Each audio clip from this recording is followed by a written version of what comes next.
Alrighty, boss. Well, before we start, share your story. Share your story of like who you are, where you're from, what got you into SMA, all that kind of stuff. Yeah, for sure. So my name's Andres. 5 months ago, I actually just checked like right before this, 5 months and 14 days ago was my first time finding out what business was. And I came across actually Dylan, one of his videos about SMMA.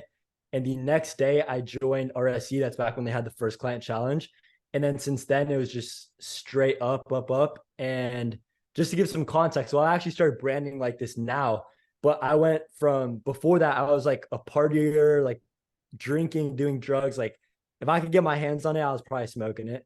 And until now, when I own a software company, a growth partner agency that I'm scaling to 7 figures right now with Stefan partnered, and I scaled my PT agency to 36,000 a month contract in those That's five sweet. months. That's sweet. So then let's break this down. So where are you at kind of before you got started? Like where are you at financially, physically, mentally?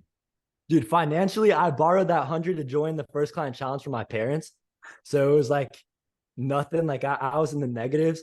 Like, yeah, that was pretty bad. And then personally, I thought I had a lot of friends. I thought I was like doing awesome, but then I realized like as soon as I made the switch to business, I realized like I never actually had friends. Yeah. It was just people that were like obsessed with the same shit I was obsessed with, right? And so as soon as I stopped being obsessed with that, it was like those friendships were basically over, right? And so I realized that early on. And so even making that transition to business, that hurt. And like Dylan can say, like Dylan and Alex, I texted them like a couple of times saying, like, dude, like this is going shit, like my personal life and everything. And it's like, what do I do? And I was just so desperate. Um, so yeah, that was huge. And then what was the other one you said? Financially, personally, and Physically. physically. I mean, I was a semi-pro athlete, so physically, I was doing pretty decent, I'd say. Sweet. So then why did you join RSC?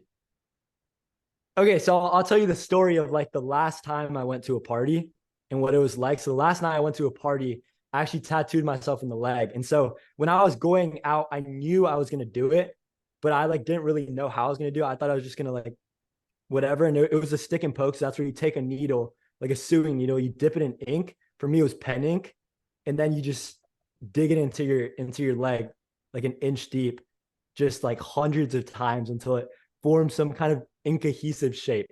And so now I have a tattoo on my leg that looks like shit. And and yeah, that was the last time I did anything. I was just drunk. I couldn't even see straight. I started tattooing myself with a needle, which now it's gonna be there forever. So it's kind of like a cool sign of like that conversion. But yeah, that was my last time that I ever went to a party and did that. And then after that moment, I was like, okay, this is crazy. Like I wanted to be in the top 1% or whatever. And like I was like in the bottom like half percent. Like it was just crazy. Like I was like so under. And so as soon as I realized that I made that conversion, I was like, okay, I want to control my own life. Right. And at the beginning, it was a little bit of an ego problem. Right. And that same ego that helped me go up eventually kind of tumbled me down a little bit and brought me back to reality. Um, but yeah, I think it was an ego thing where I was like, I'm just so much worse off than anybody else who's not doing this. And I need to switch. And so it actually played in my favor. Yeah, and I guess that's how I got started. In the process of going from tattooing yourself to, where you are now, I guess what has been the biggest thing that has helped you along the way? Like, is it, the people, the knowledge, like what is Yeah, it? yeah, yeah. It's not even close. Um, well, it depends if you mean tangible or intangible, but for me, it was two things. Number one, my network is my net worth, Yeah. right? I learned that very early on from Grant Cardone. That was like my boy.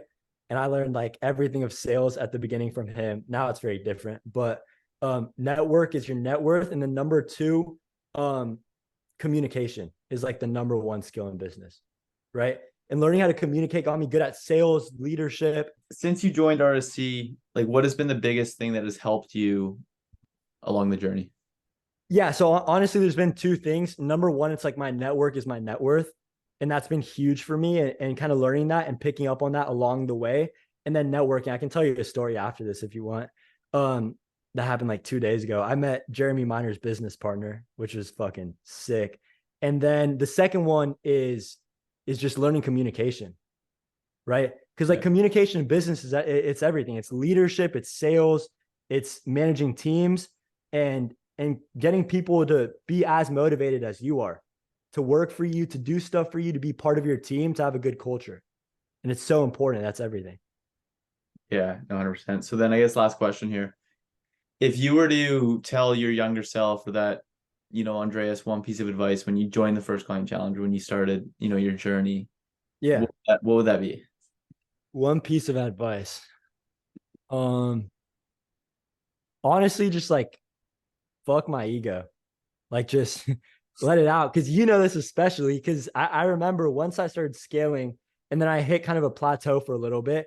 And I got on a call with you and you were like, what do you think your biggest problem is? And you didn't want to tell me, but I could see you're kind of funneling me to an answer. And then eventually I was like, oh, it's my ego. Right. It was like I would spend too much time in the chats, like, oh, this is stupid, like this is dumb, like, no, don't do this. And it was like, why am I arguing? Right. Like, if they're wrong and they want to argue with me, I just keep doing it. That's not my problem. Yeah. Right. And so it's kind of like controlling my ego and realizing like I can learn something from anybody, whether they're below me, above me, or equal to me. Right. And so it was kind of like, I forgot who said that quote, but it's like you should always have a mentee, an equal, and a mentor.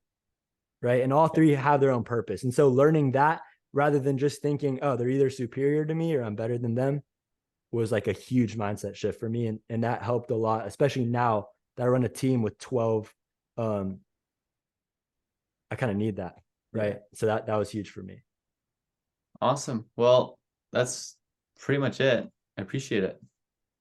Dope. Of course.